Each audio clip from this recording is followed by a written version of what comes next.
Good morning. It's the top of the hour. You're listening to Trumpet Radio, kpcg.fm online, and 101.3 FM in the Edmond, Oklahoma area. Here are the latest headlines from Feature Story News. From Feature Story News in London, I'm Ollie Barrett. 2 Australian journalists have been evacuated from China after they were questioned by security police about the detained news anchor and fellow Australian Chung Lee. Both were told they were persons of interest linked to that investigation. Patrick Falk reports from Beijing. The pair were rushed out of China following what's been described as an extraordinary diplomatic standoff. Bill Birtles of the ABC and Mike Smith of the Australian Financial Review were questioned separately on Monday night by China's Ministry of State Security. They'd been banned from leaving the country prior to that. Diplomats had to negotiate with Chinese officials to allow them to head home. The development comes just days after China confirmed it had detained an Australian news anchor working for the state broadcaster CGTN. It marks a further deterioration in relations between Beijing and Canberra following calls by Australia for a probe into the origins of the coronavirus. Patrick Falk, Beijing. China's accusing Indian troops of crossing a border illegally into the Shenpao mountain region.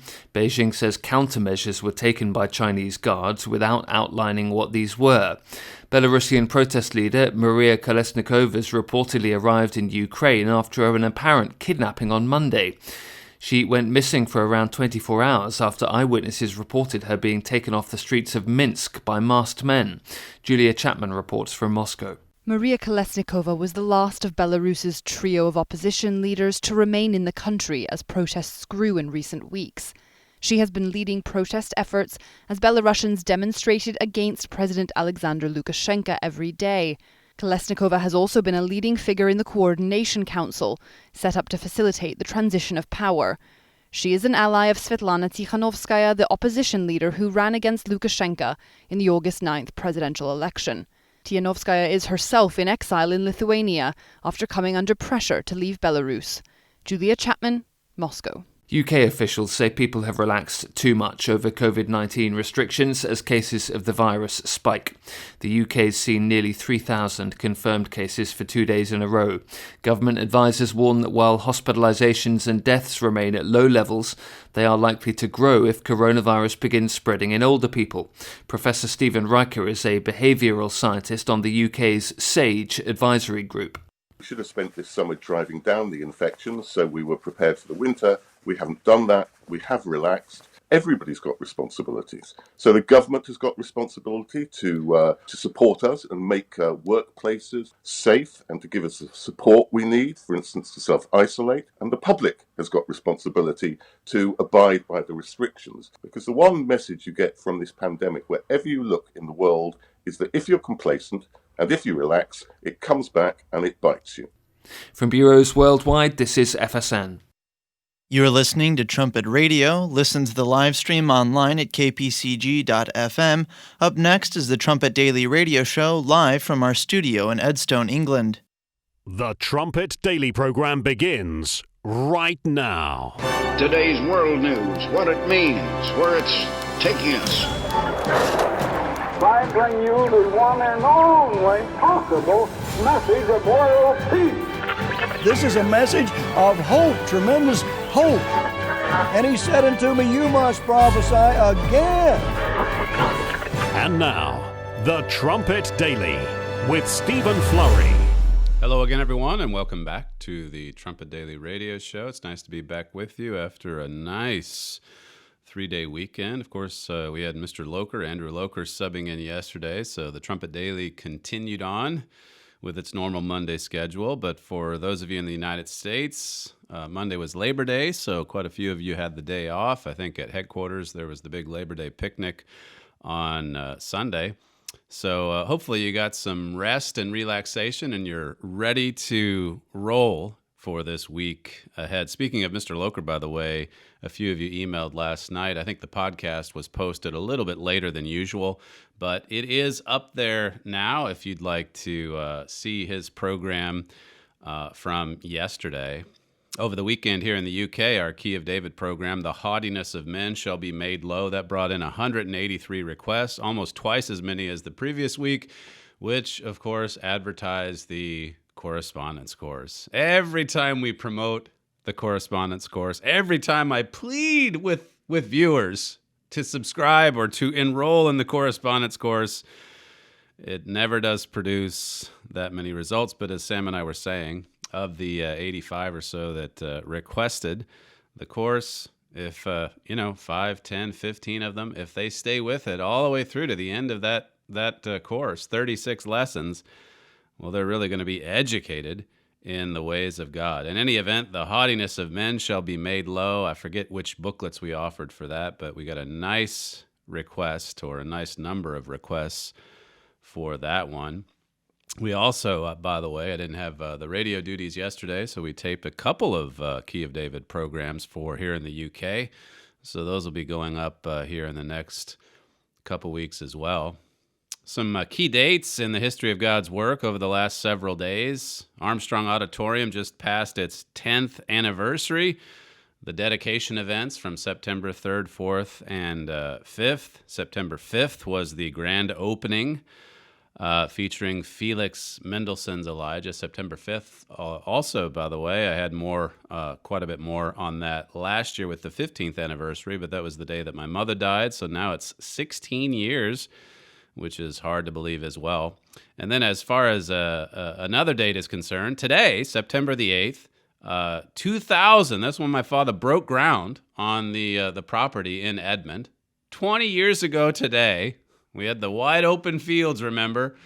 And then my father in that ceremony, just on the, what would it be, the south side of Spurlin Lake, where he shoved the shovel into the ground, and thus began the work for God's headquarters, the Hall of Administration, the Field House, the Mail Processing Center, and of course, really the crown jewel now is that Armstrong Auditorium, which we just passed the 10th anniversary for that. So 20 years of development on God's campus. It's amazing how fast the years go by. We're moving up to our 6 full years of taking possession of the property here at Edstone. And this property, too, has gone through quite a few changes over the past 6 years.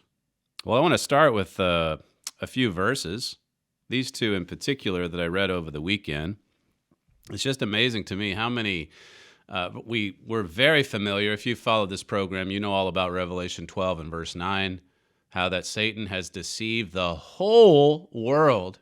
The emphasis there is on the entirety. The entire world is deceived. And Herbert Armstrong used to say that includes the world of religion. They don't have the answers. Certainly the world of education doesn't. Governments, have they solved the problems of this world?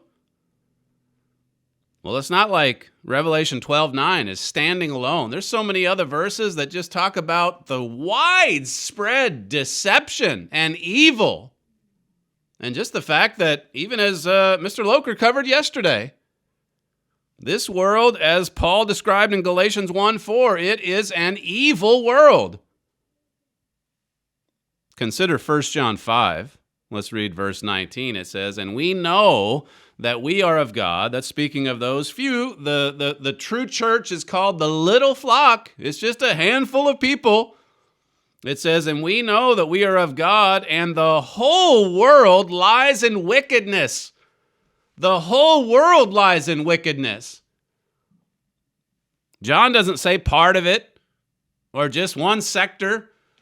He says all of it, just like he did in Revelation.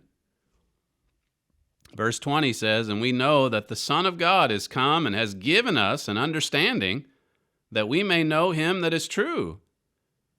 And we are in him that is true, even in his Son, Jesus Christ. This is the true God and eternal life." Over and again, it refers to God and Jesus Christ as having the truth.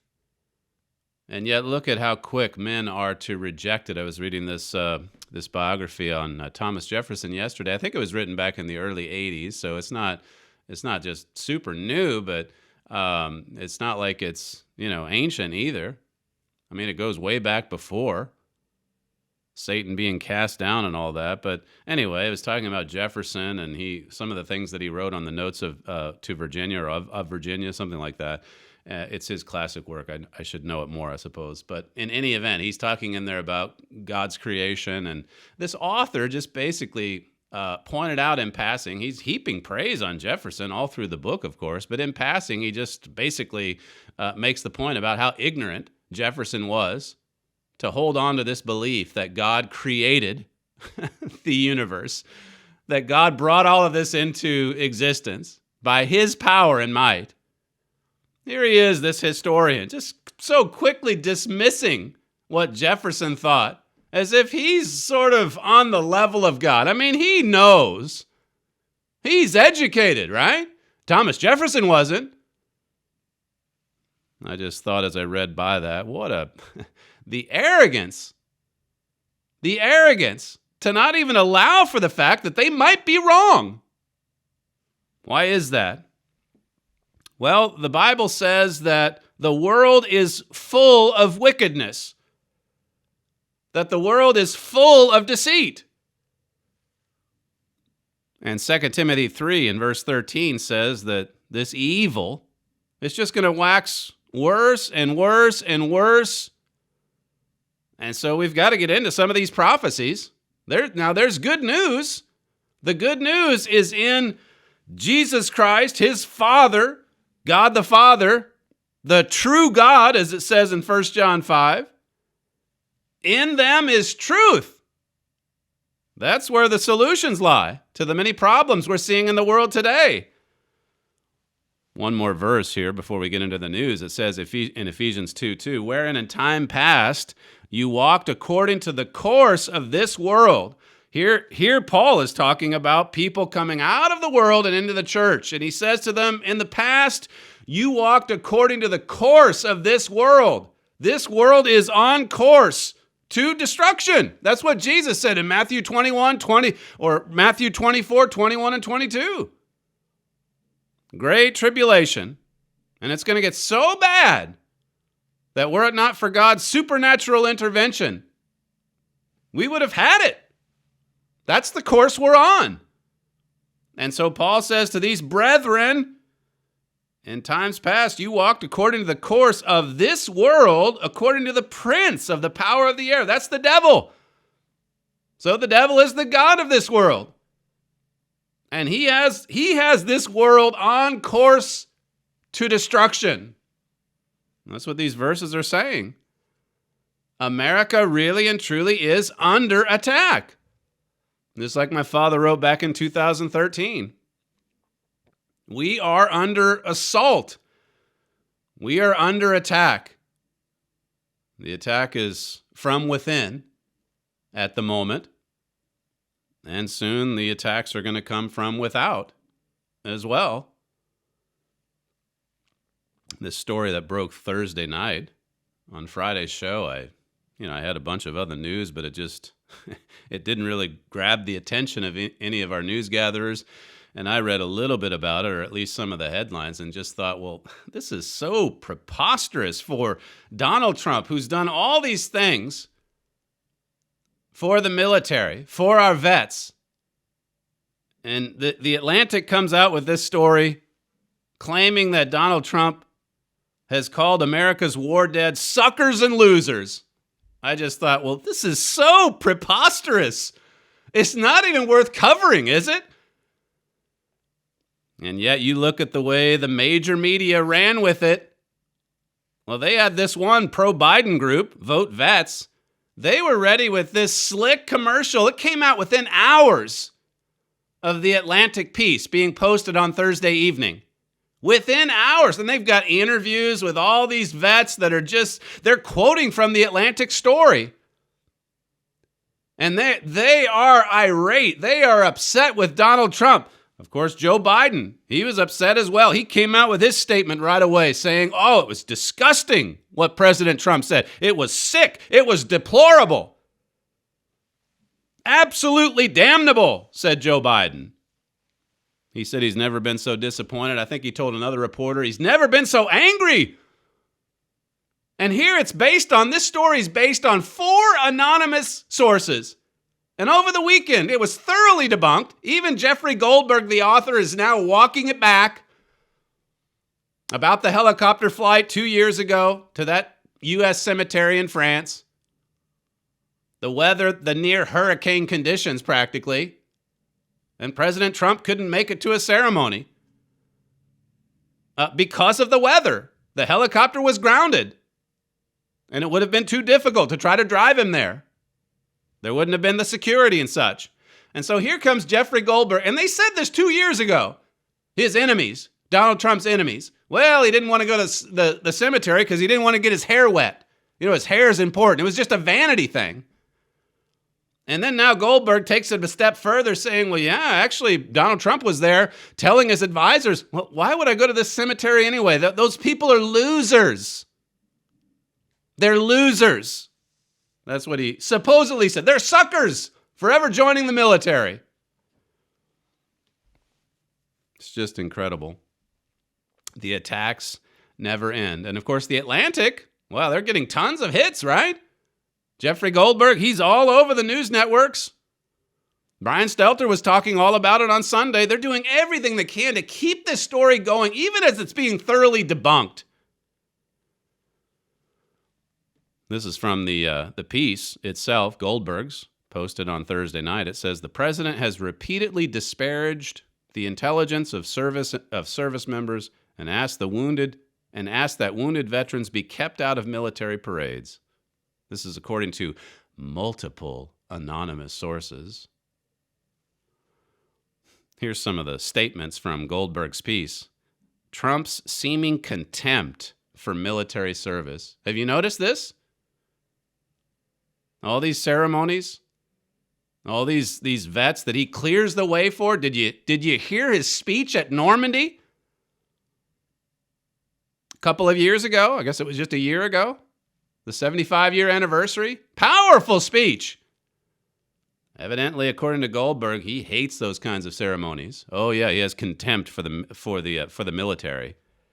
Goldberg said the president believes that nothing is worth doing without the promise of monetary payback, and that talented people who don't pursue riches are losers. So, if you're in the military, you're a loser because you're not getting a lot of money as payback. And then this one, I love this one. He says, according to sources with knowledge of the president's views, he seems to genuinely not understand why Americans treat former prisoners of war with respect. He just can't understand it. Why would America treat their war dead with respect? Donald Trump can't understand it. He just genuinely can't understand. As I say, preposterous. You can't honestly believe a word of this. It's not that this president hasn't made mistakes. Of course he's made mistakes. Of course he's said things that are controversial. But this is his strongest base of support.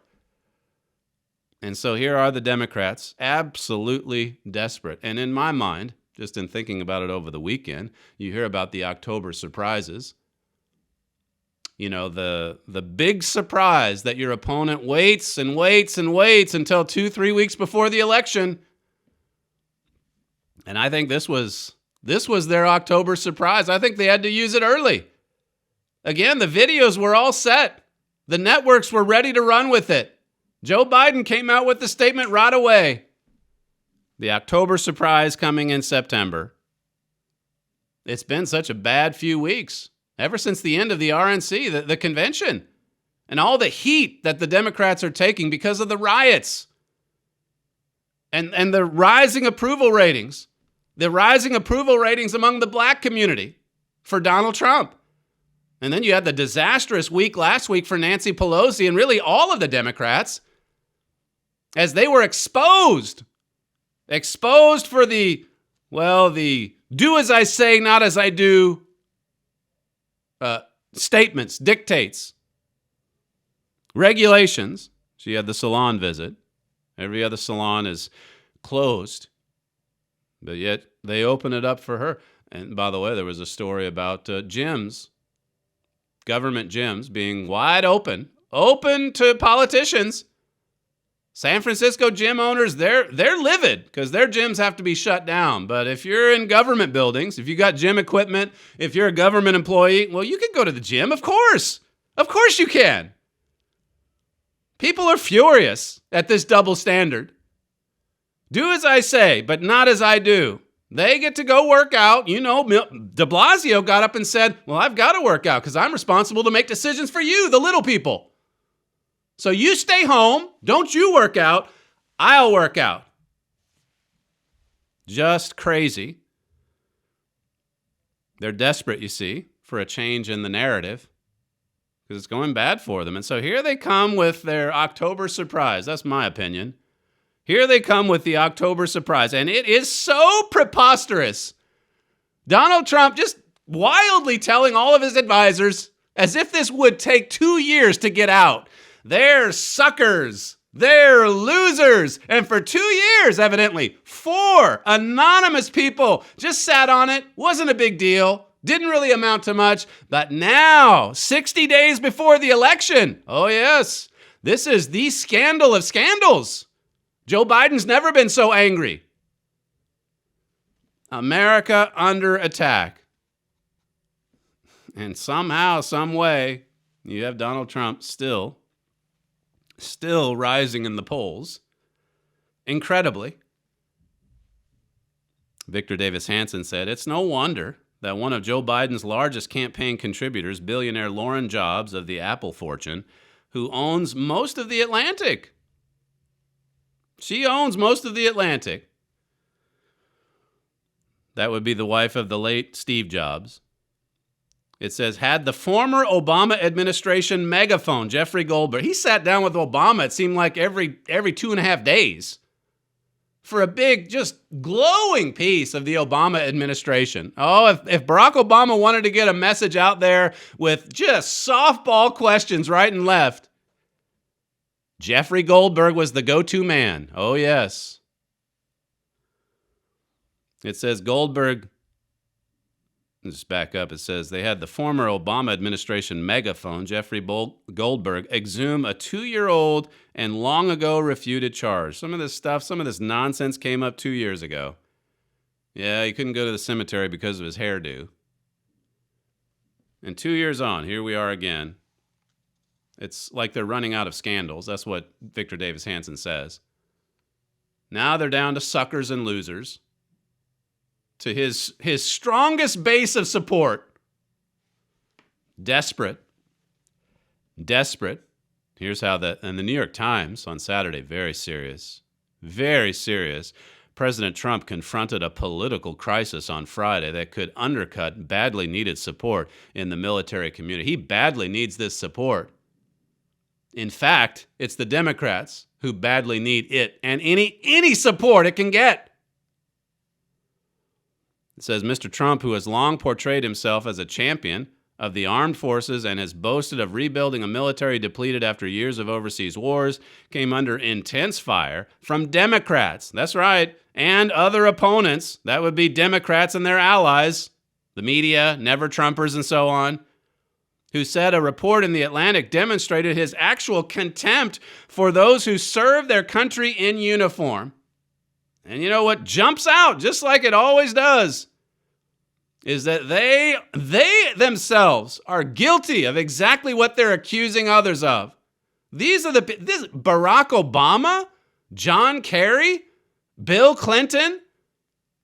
You want to talk about contempt for the military? You want to talk about contempt for the veterans? And here they're saying that it's Donald Trump. Here's how the president responded to these scurrilous accusations on Friday, clip 1. And to think that I would make statements negative to our military and our fallen heroes when nobody's done what I've done with the budgets, with the military budgets, with getting pay raises for our military. It is a disgraceful situation. And then this next clip, listen to the reporter as it's not a matter of, is this true? Is this not true? I noticed that the sources are anonymous. Are you rejecting this source? No. It's a reporter saying, don't you owe an apology to the military? It's just accepted. This is the truth. If the media say it, it's true. If Jeff Goldberg says it, it's true. If Donald Trump says it, it's false. That's been the rules of journalism for 4 years now. Here's the exchange with the reporter, clip 2. Sir, do you need to apologize to service members and veterans? No, it was a fake story written by a magazine that was probably not going to be around much longer. But it was a totally fake story, and that was confirmed by many people who were actually there.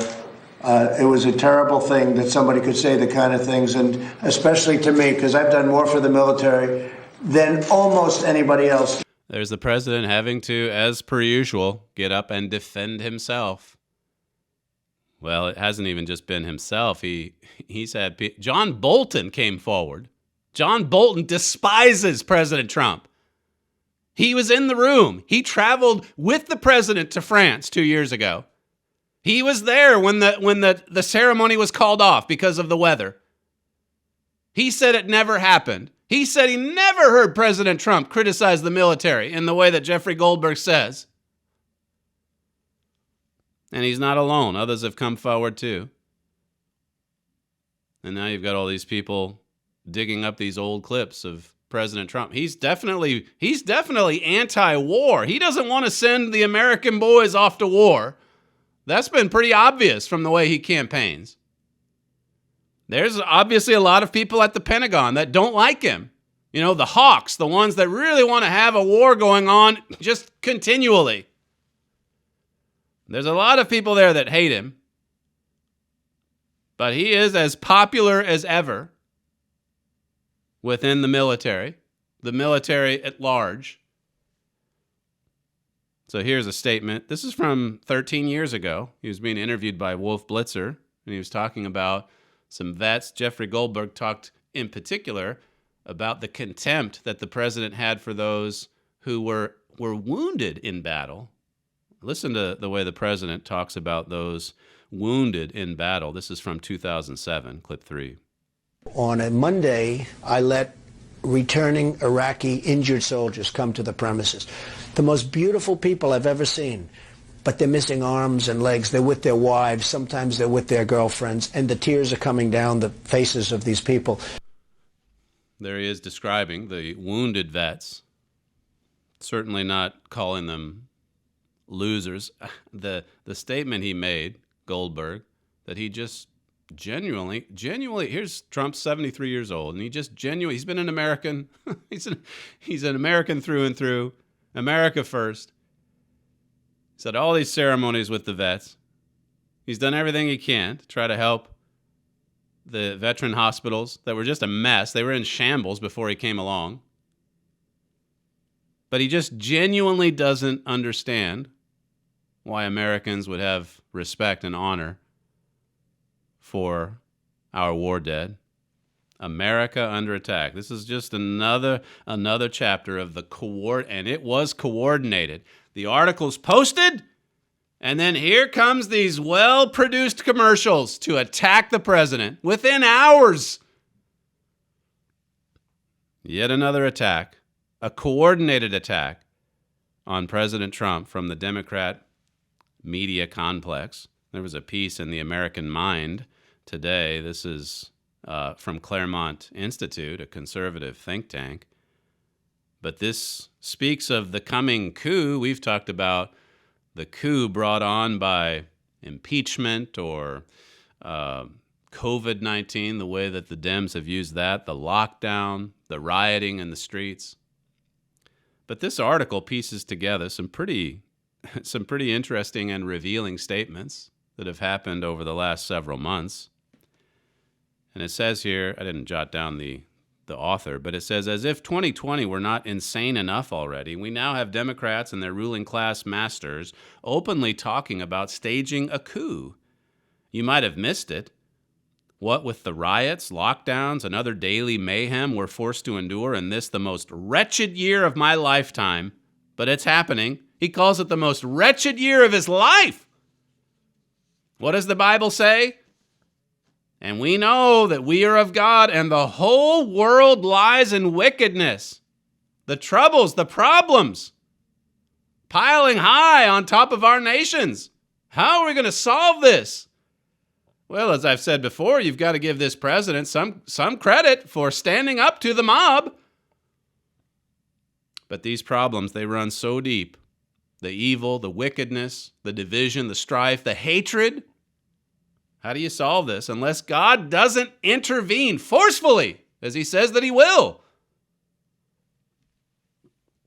What a wretched year, this author says.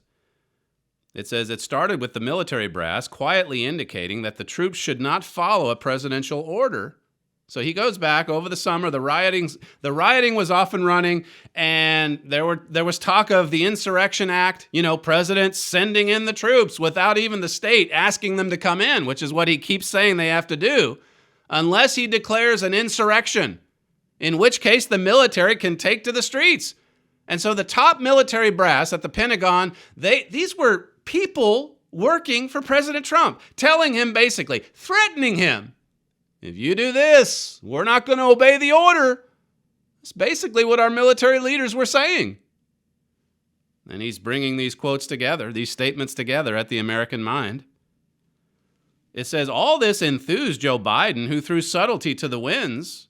The former U.S. Senator and Vice President has not once, not twice, but 3 times confidently asserted that the military will escort Trump from the White House with great dispatch should the president refuse to leave. It brings up the former Vice President Al Gore. He said the same thing. These are Democrats, top Democrats, talking about the military forcefully removing a president of the United States. That's in the United States of America, just so you know. It says here in this article, so why are the Democrats publicly talking about the conspiracy? Their conspiracy, that is. Because they know that for it to succeed, it must not look like a conspiracy. They need to plant the idea in the public mind. You see, just like Russia, that was a total conspiracy, but they lied. They lied to FISA. Then they brought Bob Mueller along to try to cover everything up. You see, it can't look like a conspiracy. It can't look like we're actually spying on our opponents. It can't look like we're actually using the arms of government to spy on American citizens, because that would be a political scandal of epic proportions. That would be a conspiracy. That would be an attempted coup. So they don't want it to look like that. So here they come with all this talk. Yeah, well, he's not going to accept the results of the election. I think the military is going to have to go and forcefully remove him. What are they doing? What are they planning? What are they saying?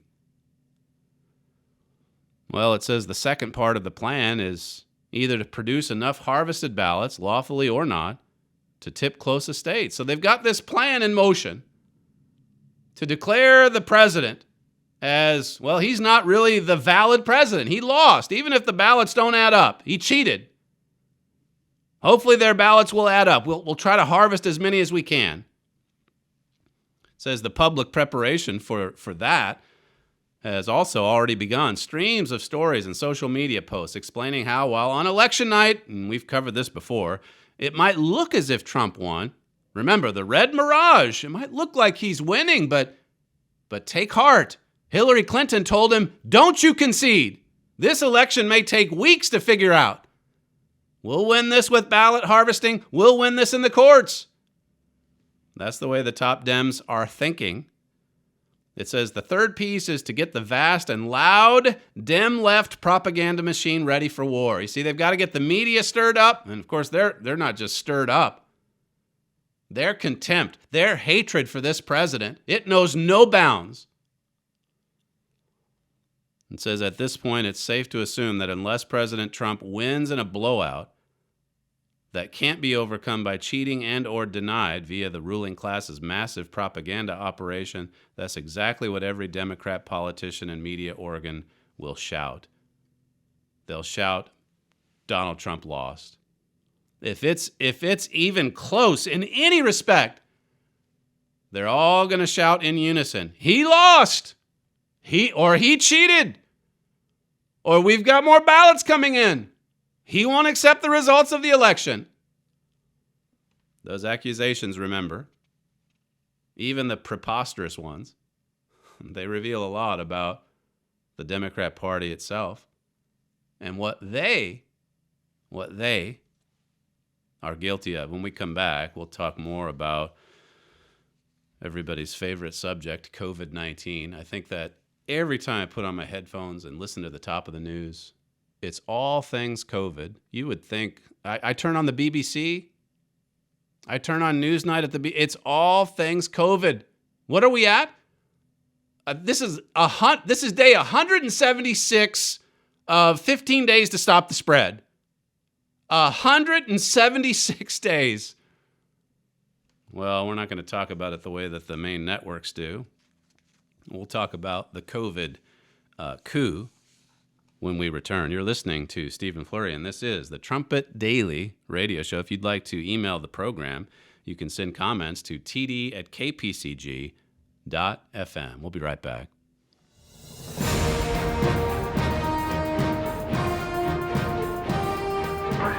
This is KPCG-FM, and this is the Trumpet Daily. The Armstrong College Bible Correspondence Course is a distance learning program that makes the Bible clear and understandable.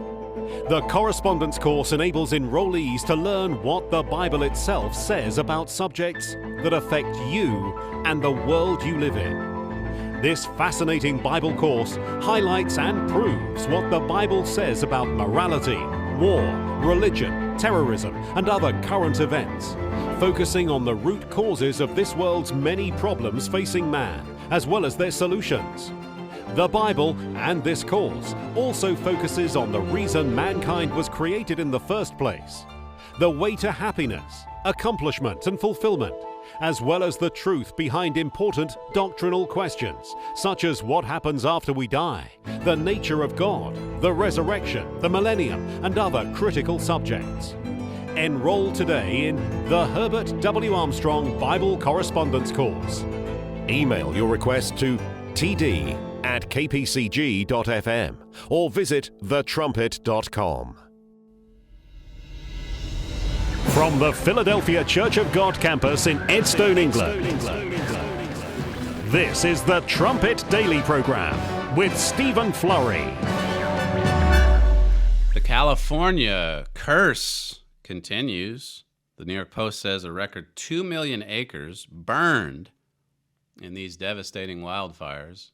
They've had a hot, dry summer, and now it is a danger zone in California. Curses on top of curses. It says in the New York Post, after a typically dry summer, California is parched, heading into fall and what normally is the most dangerous time for wildfires. 2 of the 3 largest fires in state history are burning in the San Francisco Bay Area. More than 1,400 firefighters are battling those fires and dozens of others around California. 14,000 firefighters battling those blazes.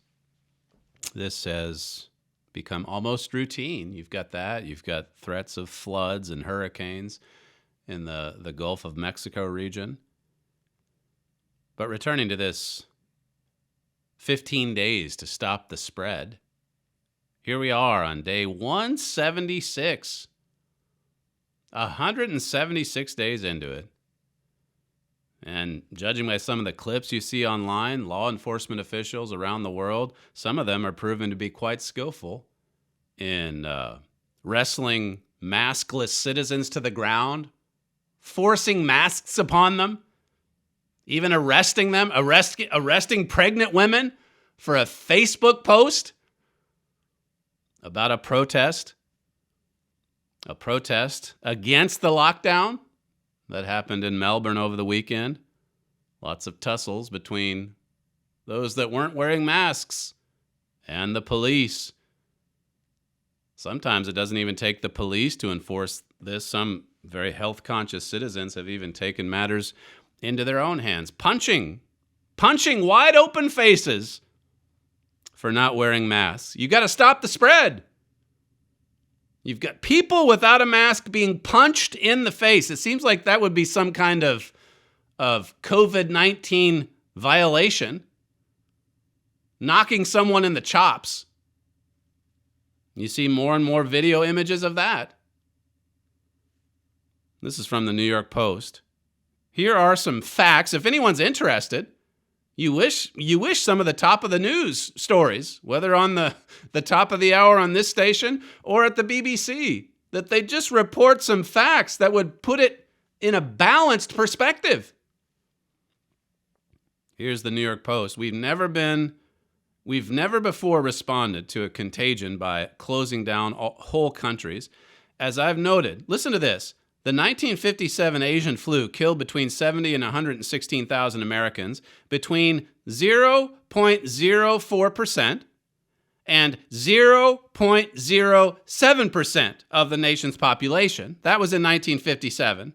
The Post says the 1968 to 70 Hong Kong flu killed about 100,000. That would be 0.05% of the population. All right, so there you have some comparisons.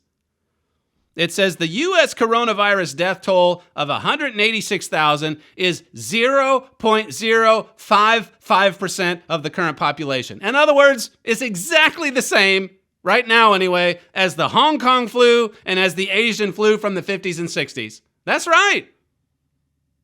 Except that when I say exactly the same, nothing was shut down in 1957 or 1968. Nothing.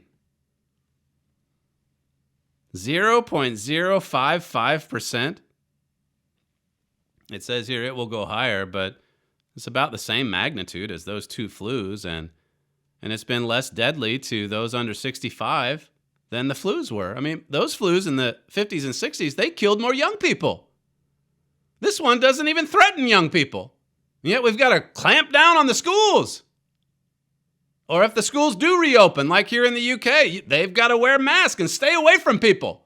These little kids go to school and they've got to stay away from other little kids and they've got to wear a mask all day long, inhaling what they've just exhaled. It says here it will go higher, but it's about the same magnitude as those two flus, and it has been less deadly to those under 65 than the flus were. Yet there were no statewide lockdowns, no massive school closings, no closings of office buildings and factories, restaurants and museums. No one considered shutting down Woodstock. Why are attitudes so different today? Well, that's a good question.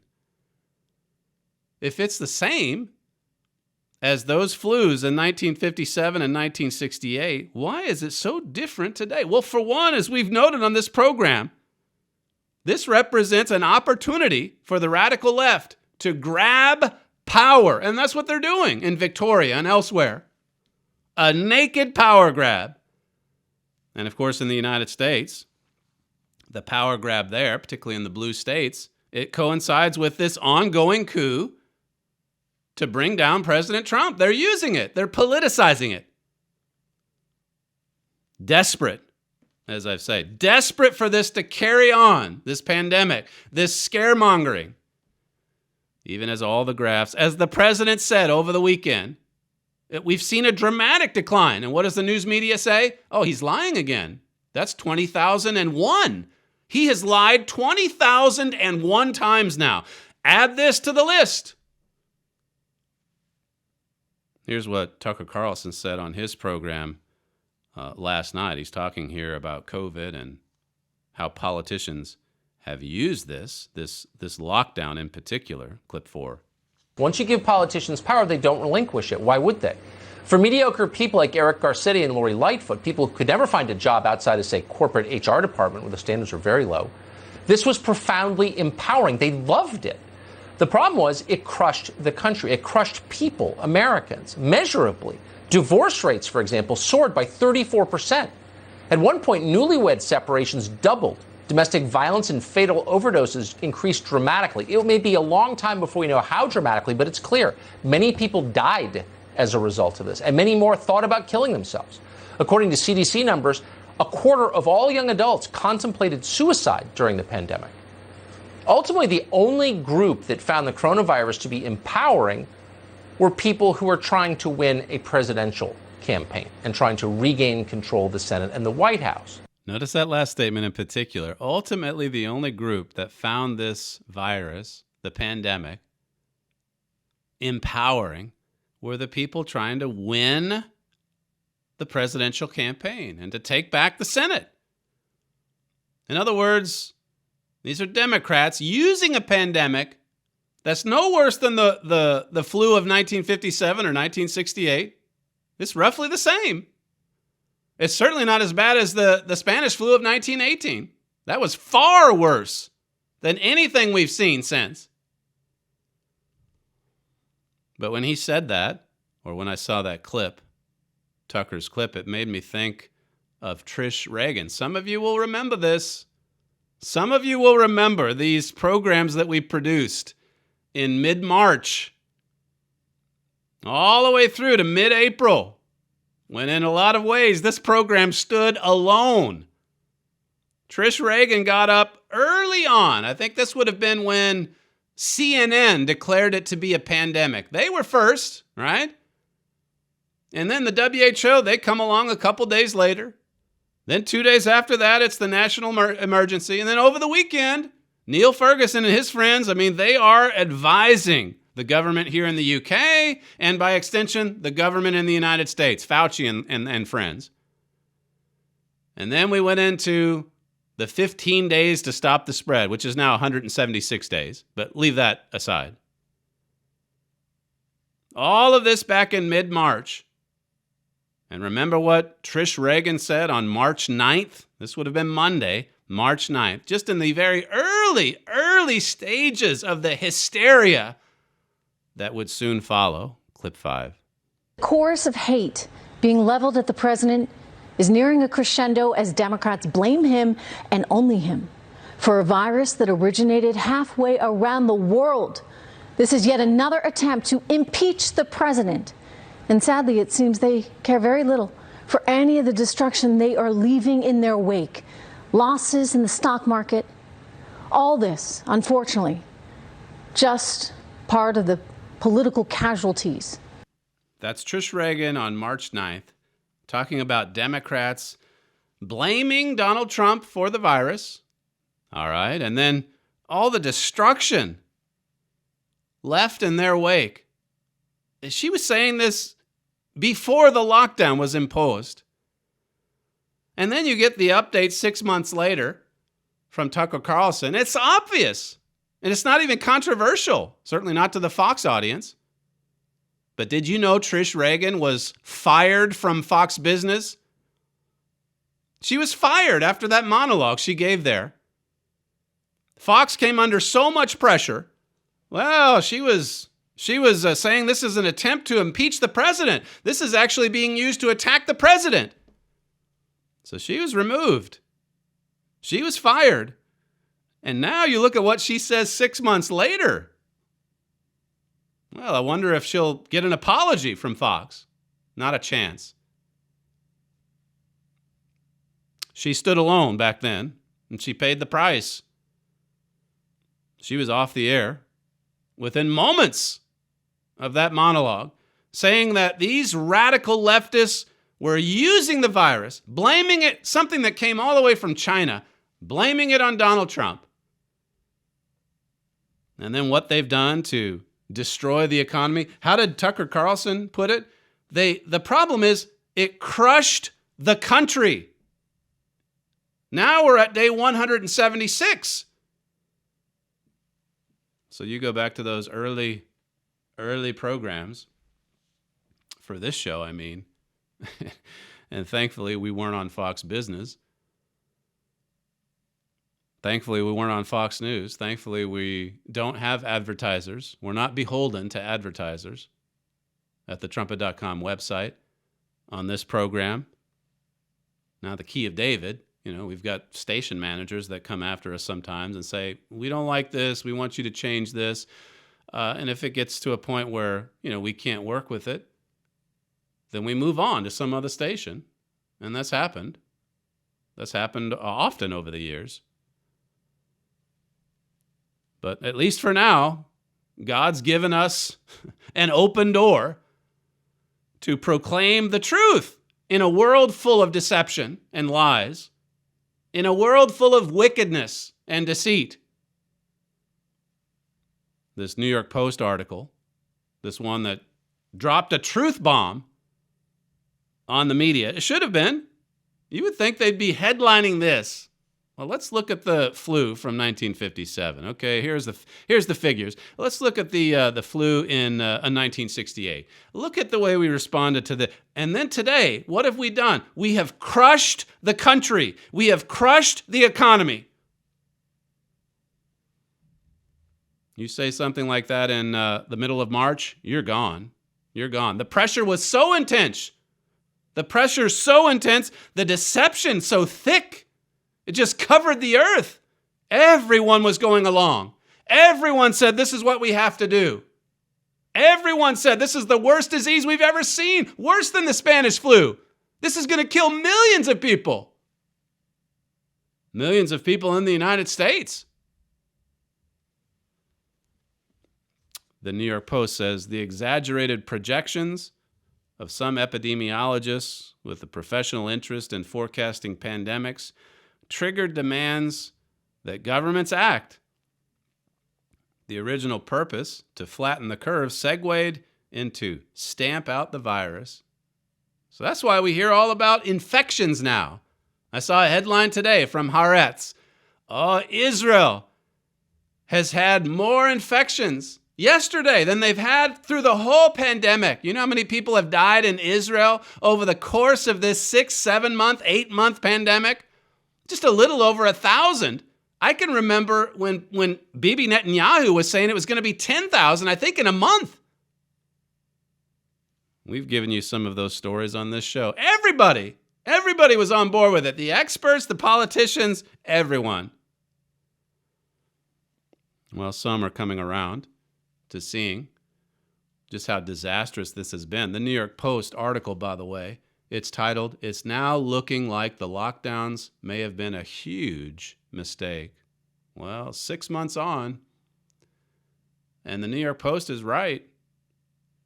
We were right in mid-March. A huge mistake. And that's what Tucker Carlson was pointing out last night. Crush the country. An approach that goes from flattening the curve to stamping out the virus. We've got to continue on until every single person on earth is not infected with this. Even though 99% of the people that get this, for them, it's like an ordinary flu or even less than that. Not even noticeable. Of course it's been serious for those that have died from it. Of course it's serious for those that have comorbidities. No one questions that. No one's doubting that. No one would have doubted that with the Wuhan flu. The Asian flu and the Hong Kong flu. But you compare the two, like this Post story brings out, and this one is not near as dangerous for the group that we should be most protective of. Children. Children, they've got their whole lives ahead of them. It says here, the lockdowns also prevented cancer screenings, heart attack treatment, and substance abuse counseling, the absence of which resulted in a large but hard to estimate number of deaths. Well, we'll find out later. We'll find out maybe a year from now. We'll find out how many people suffered because they didn't get their cancer screenings or they didn't get their substance abuse counseling. And it may be in the tens of thousands, but look, don't worry about that now. We have got to stamp out the virus. We have got to eliminate this virus entirely. Never mind the side effects. Never mind that the cure is worse than the disease. It says here, finally, for many, the economic damage has been of Great Depression proportions. Does this matter?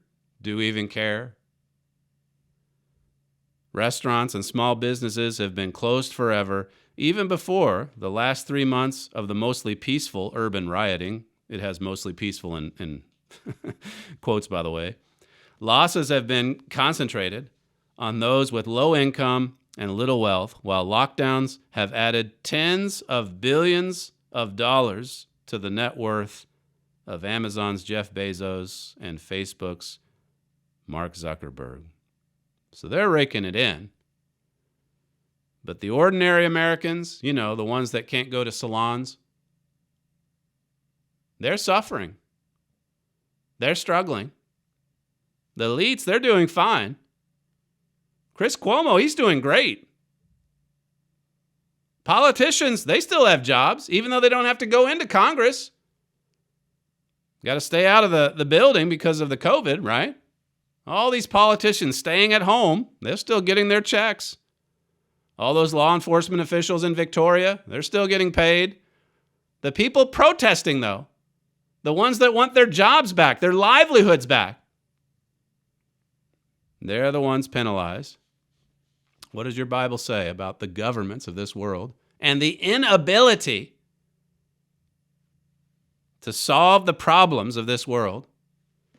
The whole world deceived, and so much of it comes down to faulty, selfish, vain, arrogant, human government. As I said last week, this world desperately needs new leadership. It needs a God family that's concerned about the good and the welfare of other human beings. That time is coming, and it's coming soon. So many of these prophecies, as I say, they culminate in the greatest event in the history of the universe. A few emails here to conclude with. This in response to Andrew Loker's message yesterday. It says, "Thanks, Mr. Loker. I liked the glimpse of future living you gave, figs and all."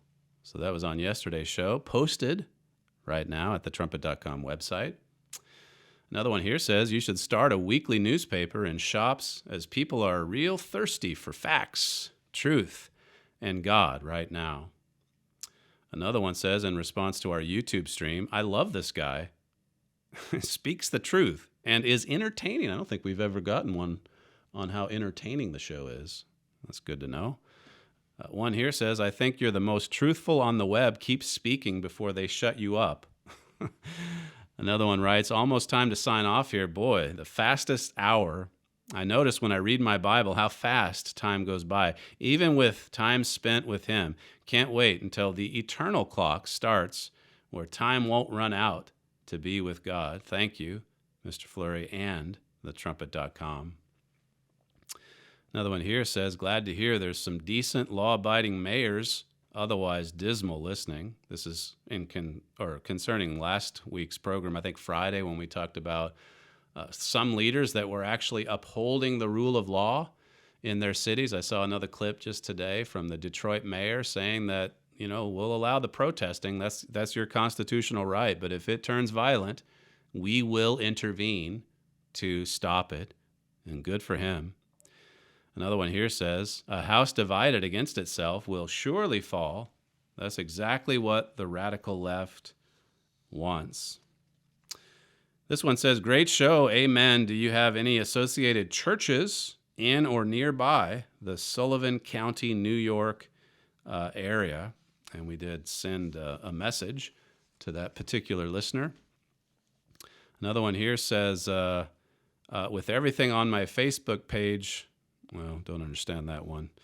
This one here says, "2020 looks like the year where the post-World War II era comes to an end. Coming events will be dramatic beyond belief." And then finally here it says, "Really enjoyed this show. Keep up the good work." So if you'd like to send in some feedback, hopefully later this week we can get to more of your comments. You can send us messages at td@kpcg.fm. We thank you for joining us on today's program, and we'll see you tomorrow.